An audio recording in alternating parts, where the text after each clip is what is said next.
नमस्कार, आपके अपने YouTube चैनल केम साइंस हब के ऊपर आप सभी का स्वागत है। आज जो हम लेक्चर स्टार्ट करने जा रहे हैं वो कौन सा है?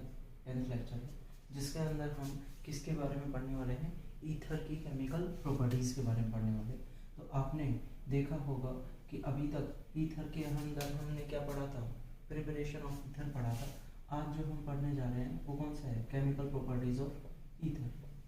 किसके बारे में पढ़ने जा रहे हैं? Chemical properties of ether. कि मतलब आपका जो ईथर है वो कैसे रिएक्ट कर रहा है किसी दूसरे कंपाउंड के साथ। तो ईथर के अंदर जो हम रिएक्शन देखने वाले हैं, सबसे पहला जो पॉइंट आएगा वो कौन सा होता है कि आर और आर की रिएक्शन देखते हैं। तो यहाँ से ये जो बॉन्ड ब्रेक हो रहा है, तो ये जो बॉन्ड ब्रेक हो रहा है वो किसके अंदर हो रहा है? एक कार्बन और एक ऑक्सीजन, कार्बन ऑक्सीजन।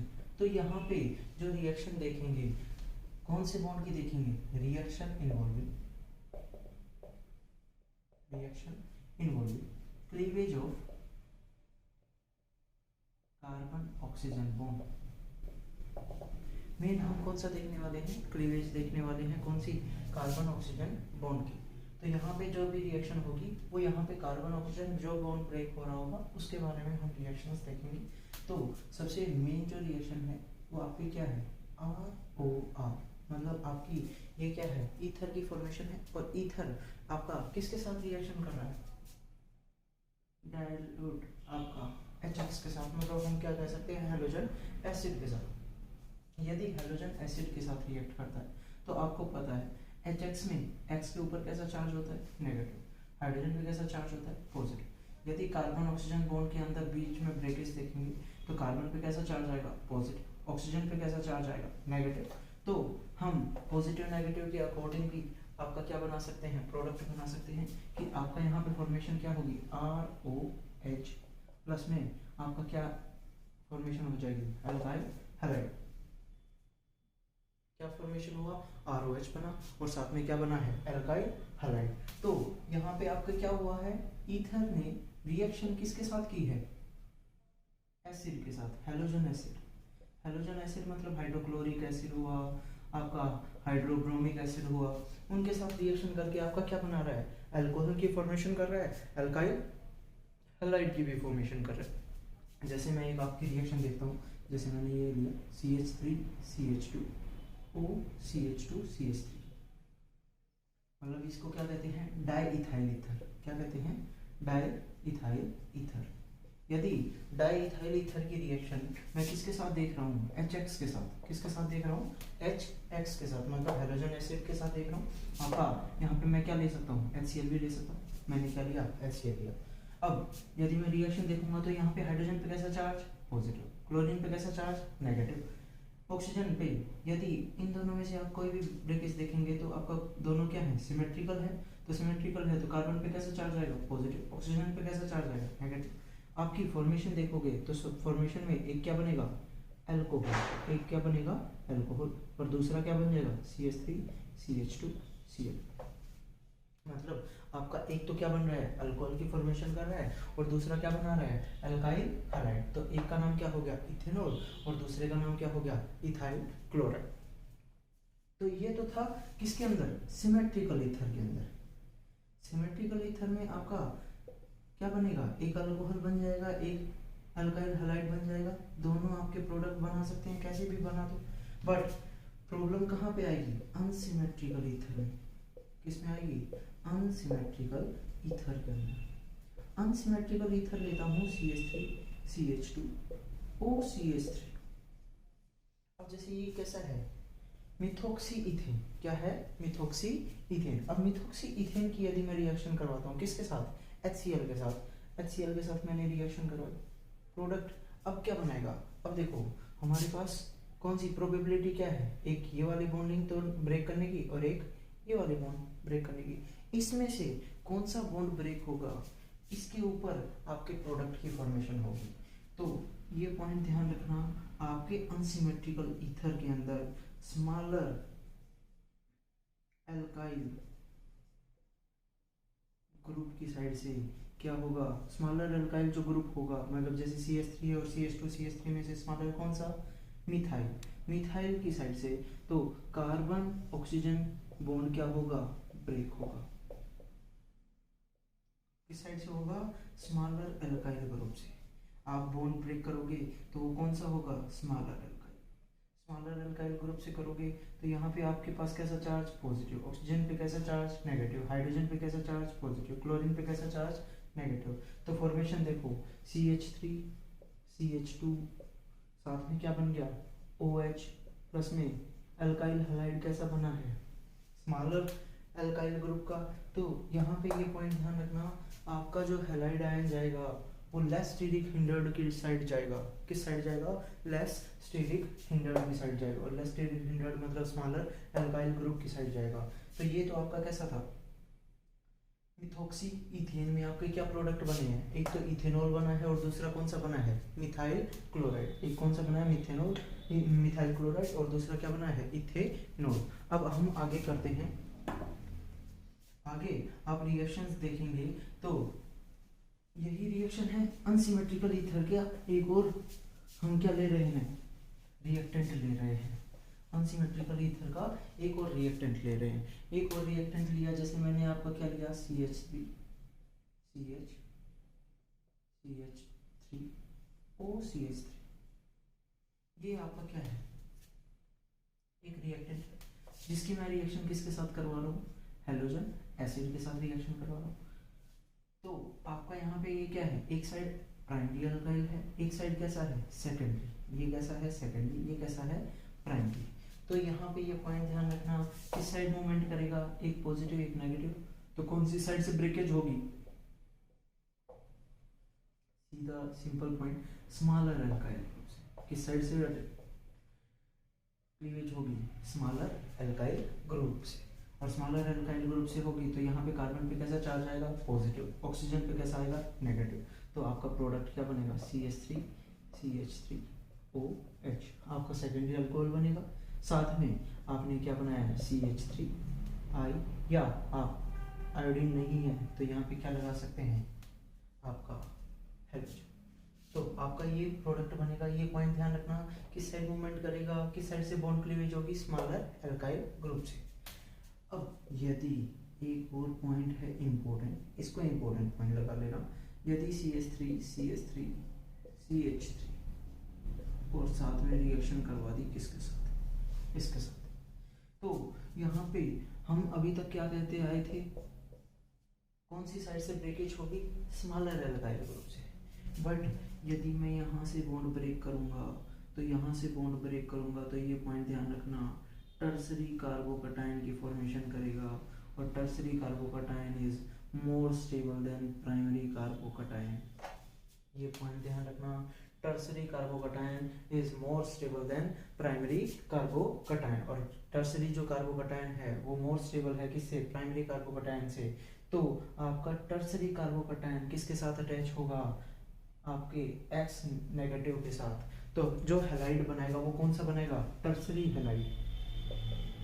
कौन सा बनेगा, टर्सरी हैलाइड, टर्सरी हैलाइड। और जो अल्कोहल बनेगा वो कैसा बनेगा, प्राइमरी। तो ये आपका इंपॉर्टेंट पॉइंट है, नोट डाल लेना। प्राइमरी और सेकेंडरी जब तक आते हैं अल्काइल ग्रुप, तब तक हम कैसे चेक करेंगे कि स्मॉलर अल्काइल ग्रुप की साइड से कार्बन ऑक्सीजन बॉन्ड ब्रेक होगा। यदि साथ में क्या आ जाता है, टर्सरी आपका क्या आ जाता है, अल्काइल ग्रुप आ जाता है, तो ये पॉइंट ध्यान रखना, यहाँ पे क्या बनेगा, टर्सरी कार्बोकटायन। और टर्सरी कार्बोकटायन आपका क्या होता है, मोर स्टेबल होता है किससे, आपका प्राइमरी कार्बोकटायन से। और ये भी पॉइंट ध्यान रखना कि जब भी इंटरमीडिएट जो ज़्यादा स्टेबल होगा उतनी ही फास्ट रिएक्शन होगी। तो यहाँ पे टर्सरी कार्बोकटायन ज़्यादा स्टेबल है तो इसकी रिएक्शन फास्ट होगी और प्रोडक्ट क्या बनाएगा, टर्सरी हैलाइड बनाएगा और प्राइमरी अल्कोहल फॉर्मेशन करेगा। तो ये इंपॉर्टेंट पॉइंट है, ये पॉइंट ध्यान रखना, इस रिएक्शन का बहुत ही इंपॉर्टेंट पॉइंट है कि आपका जो क्लीवेज ऑफ CO बॉन्ड है, अभी तक प्राइमरी सेकेंडरी में हमारा प्राइमरी से डिटैचमेंट हो रहा था, और टर्सरी और आपका प्राइमरी यदि सेकेंडरी आ जाए तो किस साइड से डिटैचमेंट होगा, टर्सरी की साइड से डिटैचमेंट होगा। किसके कारण, due to tertiary carbocation is more stable than primary carbocation. अब हम आगे चलते हैं सेकेंड रिएक्शन पे। तो ये आपने देखी कौन सी रिएक्शन थी, आपकी reaction involving cleavage of CO bond, जिसमें आपने सिमेट्रिकल ईथर के बारे में जाना और साथ में किसके बारे में जाना, आपका अनसिमेट्रिकल ईथर। एक और यहीं पे ही CO बॉन्ड के साथ में एक और रिएक्शन है, यदि एरोमेटिक ईथर आ जाए, आपके पास क्या आ जाए, एरोमेटिक ईथर, और एरोमेटिक और साथ में एलिफेटिक आ गया, मतलब आपका क्या हो गया, एलिफेटिक हो गया और साथ में एरोमेटिक रिंग आ गई। तो एरोमेटिक रिंग, इसका नाम क्या बनेगा, कॉमन नेम तो क्या बोला जाता है, एनीसोल। क्या बोला जाता है, एनीसोल।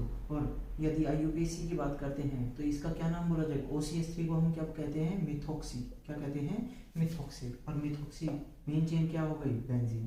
तो नाम क्या बन गया, मिथोक्सी बेंजीन।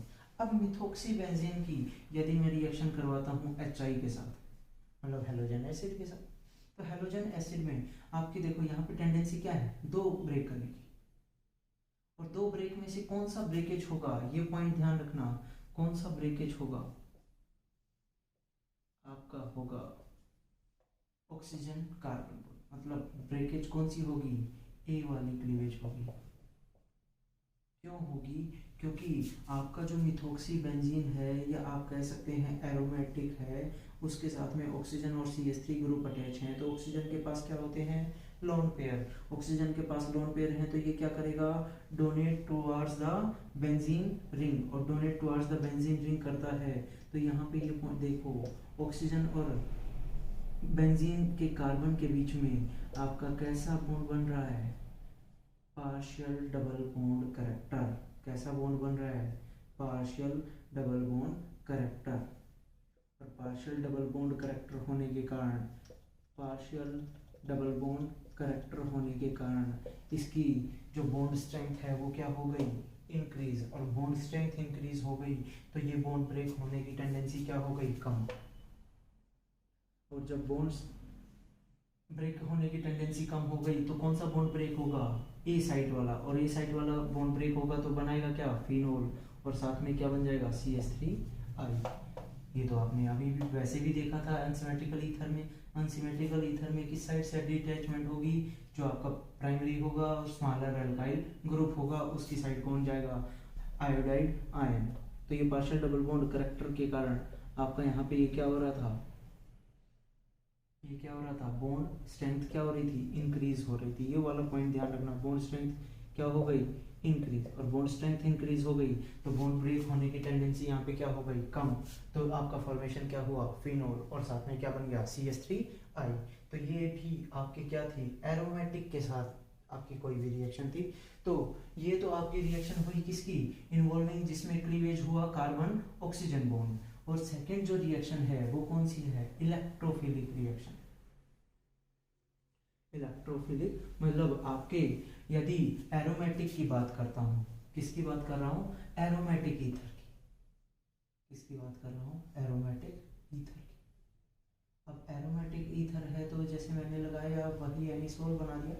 तो एरोमेटिक ईथर है तो आपको पता है ऑक्सीजन के पास क्या होते हैं, लोन पेयर। लोन पेयर है तो ये क्या करेगा, donate towards the benzene ring. और donate towards the benzene ring कर रहा है तो ये क्या शो कर रहा है, +R इफेक्ट शो कर रहा है, +R इफेक्ट शो कर रहा है। तो इलेक्ट्रॉन डेंसिटी कहाँ पे इंक्रीज कर रहा है, electron density increase on the benzene ring. Electron density increase कर रहा है, और इलेक्ट्रॉन डेंसिटी बेंजीन रिंग में भी कहाँ पे कर रहा है, ऑर्थो पोजीशन, और कौन सी पोजीशन पे, पैरा पोजीशन पे। और ऑर्थो और पैरा पोजीशन पे देखो कैसे इंक्रीज हुई, जैसे आपने अल्कोहल का रेजोनेटिंग स्ट्रक्चर देखा था, सेम टू सेम ही आपका कैसा है, आपका ईथर का, एरोमेटिक ईथर का स्ट्रक्चर।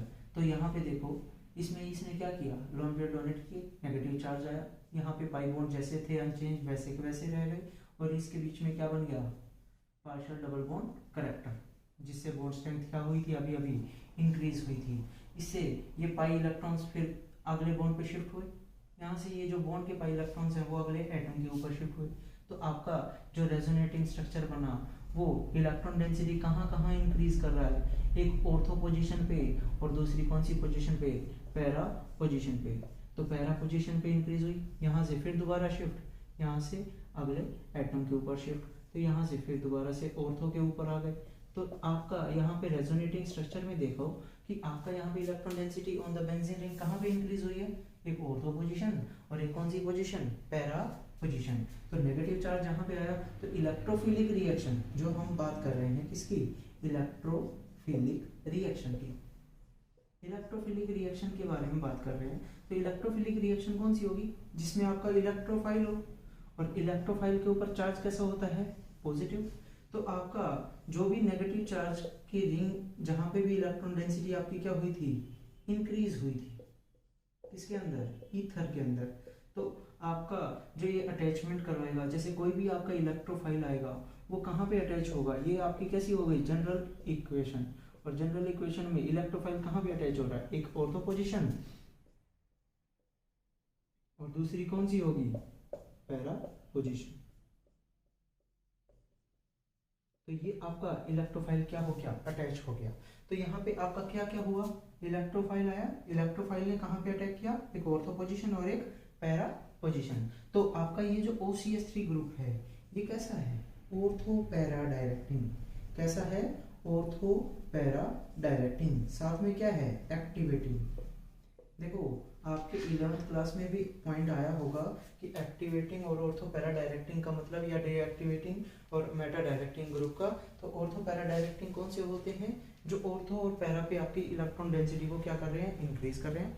डीएक्टिवेटिंग और एक्टिवेटिंग का मतलब क्या है, एक्टिवेट मतलब आपका वो होता है कि आपकी रिएक्शन को फास्ट करवाए, और डीएक्टिवेटिंग मतलब जो आपका डीएक्टिवेट करवाए। इसमें आपका एक्टिवेटिंग में क्या हो रहा है, यहाँ पे इलेक्ट्रॉन डेंसिटी इंक्रीज हुई ओवर द बेंजीन रिंग। तो ज्यादातर नेगेटिव चार्ज कहाँ कहाँ आया, बेंजीन रिंग के ऊपर आया, और बेंजीन रिंग के ऊपर आया तो कौन कौन सी पोजीशन है, ऑर्थो और पैरा। इसके कारण इसको क्या बोला जाता है, एक्टिवेटिंग ग्रुप बोला जाता है। और आपके जैसे क्या बोले गए, कार्बोनिल्स ग्रुप बोले जाए, अल्डिहाइड, कीटोन या कार्बोक्सिलिक एसिड, तो वो आपको क्या बोले जाएंगे, डीएक्टिवेटिंग, क्योंकि वो क्या कर रहे हैं, इलेक्ट्रॉन डेंसिटी क्या खींच रहे हैं, इलेक्ट्रॉन विड्रॉ करेंगे, और इलेक्ट्रॉन विड्रॉ करेंगे तो नेगेटिव इलेक्ट्रॉन डेंसिटी को क्या करेंगे, ऑन द बेंजीन रिंग कम करेंगे। तो वो क्या करेंगे, डीएक्टिवेट करते हैं, तो उनको क्या बोले जाते हैं, डीएक्टिवेटिंग। ये क्या बोले जाएंगे, एक्टिवेटिंग। तो ये आपकी कौन सी रिएक्शन होगी, इलेक्ट्रोफिलिक रिएक्शन। तो इलेक्ट्रोफिलिक की तो ये तो क्या हो गई, जनरल रिएक्शन। अब हम करेंगे आपकी जो नाइट्रेशन है, हेलोजिनेशन है, सल्फोनेशन है, आपकी फ्रीडल क्राफ्ट रिएक्शंस है, तो उनके बारे में पढ़ने वाले हैं। वो आपने हेलो अल्केन, हेलो अरीन्स में पढ़ी थी, इलेक्ट्रोफिलिक सब्स्टिट्यूशन रिएक्शन। तो यहाँ पे अब हम किस पे कर रहे हैं, आपके ईथर के ऊपर बात। तो ईथर की यदि मैं बात करता हूँ, ये ईथर की OCH3, और इसकी यदि मैं पहला पॉइंट कर रहा हूँ किसका, नाइट्रेशन का। तो नाइट्रेशन में ये पॉइंट ध्यान रखना, नाइट्रेशन में किसकी प्रेजेंस होती है, HNO3 in presence of H2SO4, और HNO3 in presence of H2SO4 क्या इलेक्ट्रोफाइल जनरेट करेंगे, आपने हेलोरिन्स में पढ़ा था, क्या जनरेट करते हैं, NO2 पॉजिटिव। कौन सा जनरेट करते हैं, NO2 पॉजिटिव। अब ये जो इलेक्ट्रोफाइल जनरेट हुआ है ये कहाँ पे अटैच होने की टेंडेंसी रखेगा, एक ऑर्थो या पैरा पोजीशन, ऑर्थो या पैरा पोजीशन। तो आपका NO2 आपका कहाँ कहाँ अटैच हुआ, या तो एक तो ऑर्थो पोजीशन, और दूसरी कौन सी पोजीशन, पैरा पोजीशन। और ये आपका क्या हो गया, OCH3। तो यहाँ पे आपका देखो इलेक्ट्रोफिलिक अटैचमेंट कहाँ कहाँ हुई, ऑर्थो, ये ऑर्थो प्रोडक्ट बन गया, वो कौन सा प्रोडक्ट बन गया, पैरा प्रोडक्ट। तो सेम रिएक्शन होगी इलेक्ट्रोफिलिक सब्स्टिट्यूशन में, नाइट्रेशन हो चाहे सल्फोनेशन हो चाहे हेलोजिनेशन हो। अब यदि मैं बात करता हूँ सल्फोनेशन की, तो सल्फोनेशन में आपका क्या होगा, सीधी डायरेक्ट किसके साथ रिएक्शन होगी, H2SO4 के साथ कंसंट्रेटेड। अब यहां से जो इलेक्ट्रोफाइल जनरेट होता है ये आपका क्या है, electrophile, electron deficient species. H2SO4 की हमने देखी थी हेलो अरेंज के अंदर, तो यहाँ पे भी आपका क्या बनता है, SO3। ये पॉइंट ध्यान रखना, ये पहले भी बताया मैंने, सल्फर ट्राइऑक्साइड बनेगा, और सल्फर ट्राइऑक्साइड आपका क्या है, इलेक्ट्रोफाइल है, जो अटैच होगा कहाँ पे, आपके बेंजीन रिंग पे, और बेंजीन रिंग पे जब अटैच होता है तो फॉर्मेशन करता है SO3H की, और यहाँ पे ये क्या है, OCH3।